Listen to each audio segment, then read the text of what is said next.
Adopt a Foster Child in Mississippi states that there are almost 5,000 children in foster care in Mississippi. This speech will inform my audience on the steps to take to become a licensed foster home for children that's in need. There are many children that are in need of a family that loves and supports them unconditionally. When a child's home environment is not good, one would think that that child would like to be removed from that environment. However, being an employee of Child Protective Services, I rarely see that to be the case. I am a parent of 2 children, and I will do all that I can to provide my children with the love, nurture, and support that they need. The question is asked for people that are considering becoming foster parents of what will be the cost. I will answer that question as well as inform you of the application process, the classes that you are required to take, as well as the home evaluation. Mississippi Department of Child Protection Services partners with several organizations to provide this free program. Rescue 100 and Mississippi Heart Gallery are a couple of organizations that assist MDCPS with providing this program to help children that are in need.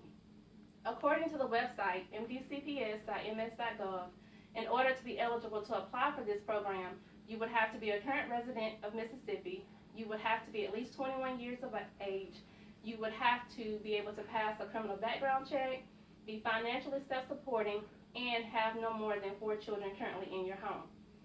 Once you have completed the application and it has been submitted, then the Child Abuse Central Registry for Abuse and Neglect will check their database to see if you have any prior reports of child abuse and neglect or any sex offender reports.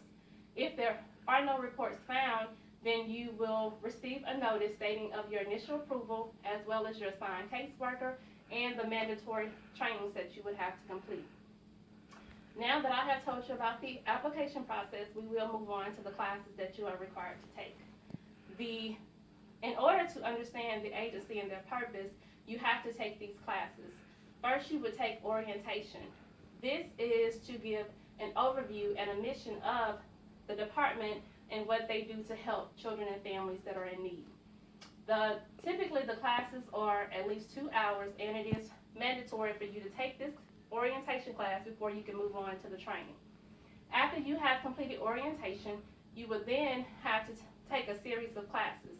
Some of those classes consist of separation and trauma, car seat safety, CPR, and finance and travel. Upon completing all of these classes, you will be awarded your certificates and given credit for 14.5 hours of completion. Now that I have told you about the application process as well as the required trainings, we will move on to the last requirement. The final phase is for you to have your home study evaluated. Then your assigned caseworker will come out to your home. The worker will take pictures of each household member that is 14 years of age and older. The worker will also take pictures of your home inside and out. The worker will also look for proper bedding, spaces, and sleeping arrangements. They will also do a thorough walkthrough of your home to make sure that it is safe and up to code to place foster children there. Your assigned caseworker will also check your vehicles that you own. They will check for proper registration. They will check for working seat belts and child restraints for age-appropriate children. A complete listing of the home study checklist is provided on icpcstatepages.org. This speech was to inform my audience of a program, which is a free program, to help those who are trying to become licensed resource homes to help foster children. Also, this speech was to explain to you the application process, the required classes that you have to take, and the home evaluation. In closing, children do not deserve to be treated unfairly, especially by the ones who are supposed to love and care for them. But sadly, those are the ones who hurt them the most.